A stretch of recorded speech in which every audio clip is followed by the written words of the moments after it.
Assalamualaikum warahmatullahi wabarakatuh. Salam sejahtera bagi kita semua.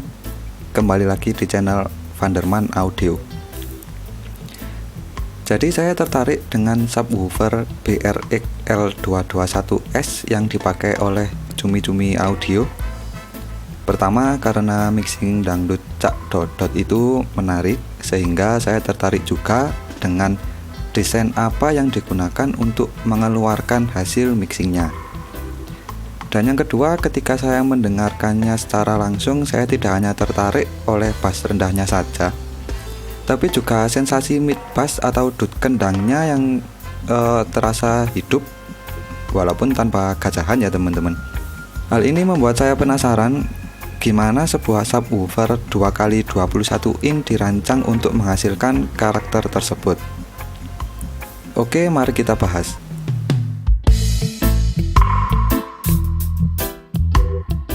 Jadi banyak orang termasuk saya juga sebetulnya menganggap semakin rendah subwoofer itu maka semakin bagus ya. Tapi setelah saya pelajari ternyata untuk live sound itu kalau semakin rendah belum tentu makin bagus. Kenapa? Karena bass rendah yang masih terasa musikal itu letaknya di sekitar 40-50 Hz, sama seperti kata-kata Cak Dodot juga. Karena itu adalah daerah yang masih terasa rendah, kemudian mudah didengar telinga, dan banyak instrumen musik itu energinya di situ. Maka dari itu subwoofer untuk live musik saya pikir itu tidak perlu dituning terlalu rendah sampai 30 atau 35 Hz ya teman-teman. Ya, walaupun sebetulnya tergantung jenis musik yang dimainkan, tapi kalau instrumen pengisi frekuensi rendahnya itu adalah gitar bass asli atau non synthesizer, maka respon 40 Hz itu sudah cukup. Ya, walaupun frekuensi terendah gitar bass itu sekitar 40 Hz atau lebih rendah kalau pakai bass 5 senar. Tapi kebanyakan bass gitar itu punya harmonik yang sama-sama kuat dengan fundamentalnya ya teman-teman. Makanya walaupun subwoofer itu tidak begitu rendah, itu kita tetap bisa mendengar nadanya ya teman-teman. Selain itu, faktor yang harus dipertimbangkan adalah seberapa gesit subwoofer itu. Ini penting karena kalau subwoofer itu gak bisa mengikuti musik itu kurang bagus teman-teman.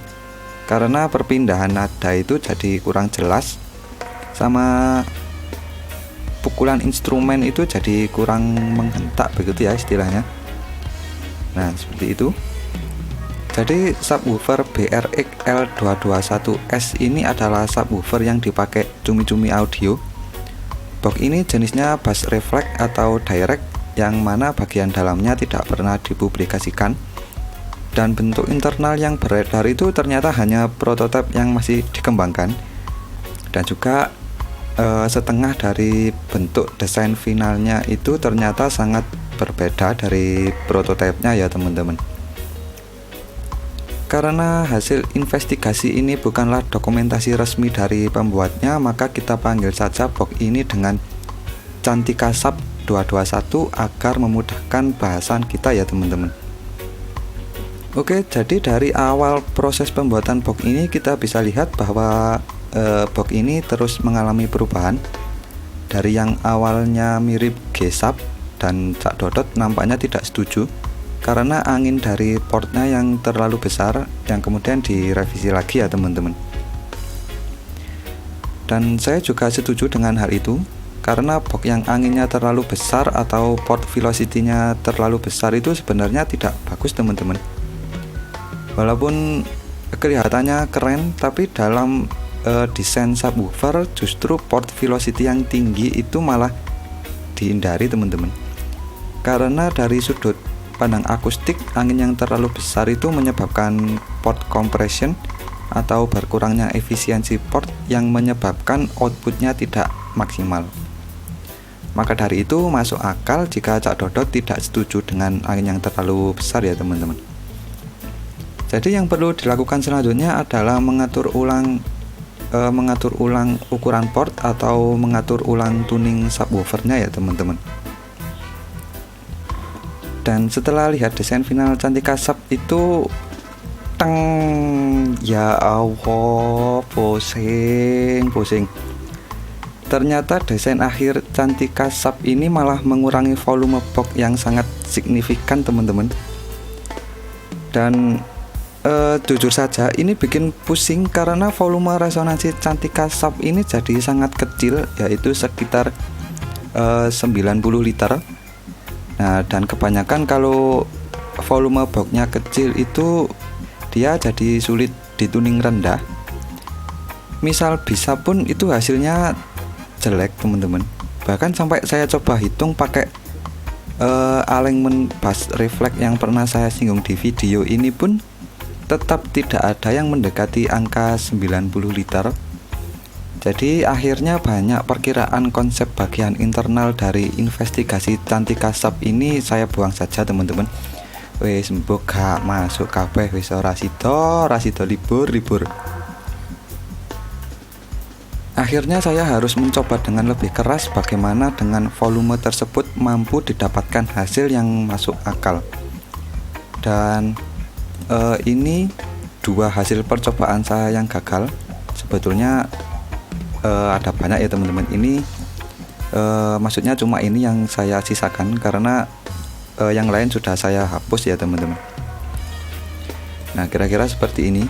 Ini salah dua. Nah, begitu ya. Salah dua dari hasil percobaan saya yang hasilnya tidak masuk teman-teman. Nah, itu responnya seperti ini. Nah, seperti ini.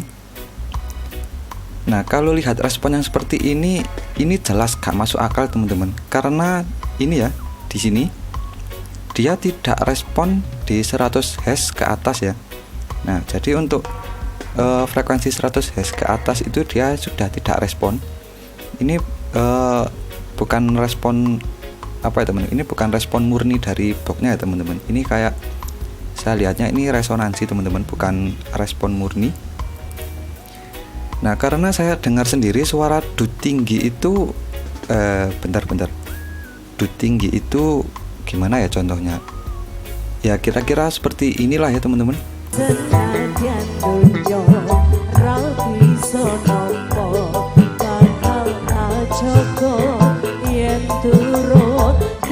Nah, jadi dut tingginya itu termasuk ngantem teman-teman.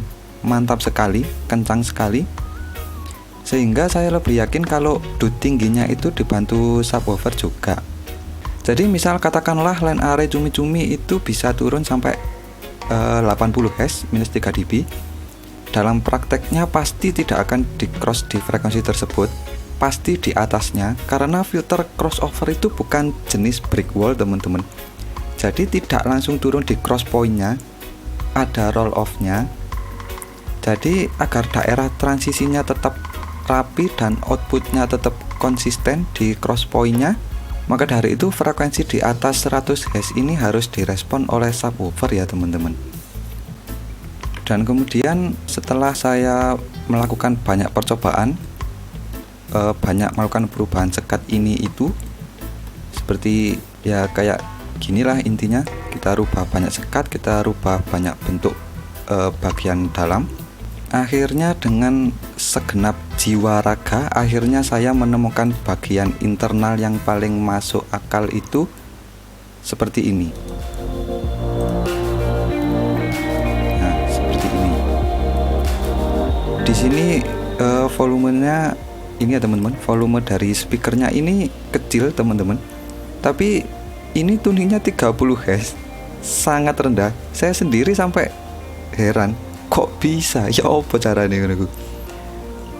Nah, maka dari itu saya juga gimana ya, terheran-heran itu tadi teman-teman, kok bisa ya dengan volume yang segitu tapi tuningnya rendah sekali teman-teman.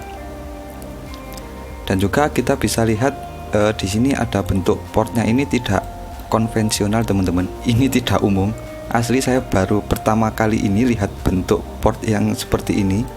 Jadi ini tidak konvensional, tidak umum, tapi ini responnya bagus teman-teman, seperti ini.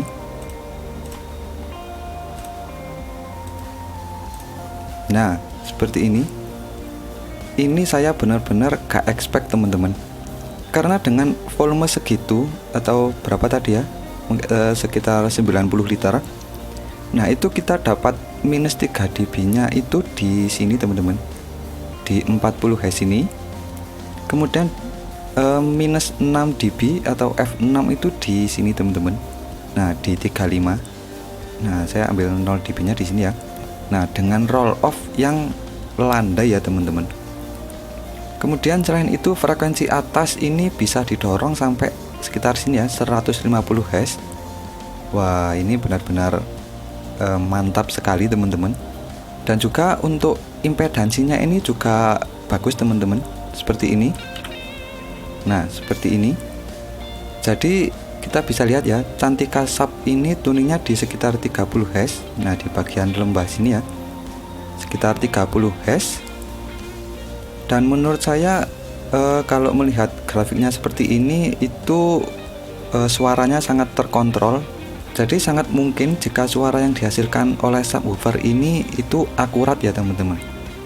Nah kedua hasil ini adalah hasil yang menurut saya paling mendekati dan paling masuk akal, karena menurut saya hal itu tadi menunjukkan desain yang tidak hanya ngejar rendah, tapi juga mempertahankan karakter yang dibutuhkan untuk live sound ya teman-teman.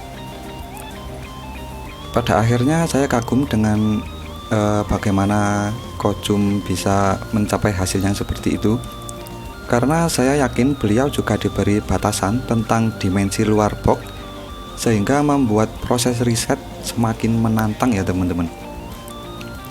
Dan Mbah Jito AMC juga dengan box JCD nya, bagaimana beliau membuat suara turbo 21 in itu senetral mungkin, dan frekuensi tingginya bisa didorong sampai setinggi itu. Wah itu benar-benar ngeri pokoknya. Jadi dalam desain box speaker, bentuk itu bukan selalu dibuat untuk terlihat berbeda. Kadang bentuk yang tidak biasa itu adalah hasil dari masalah yang harus diselesaikan ya teman-teman. Oke, sekian dulu dari video kali ini, semoga bermanfaat. Wassalamualaikum warahmatullahi wabarakatuh.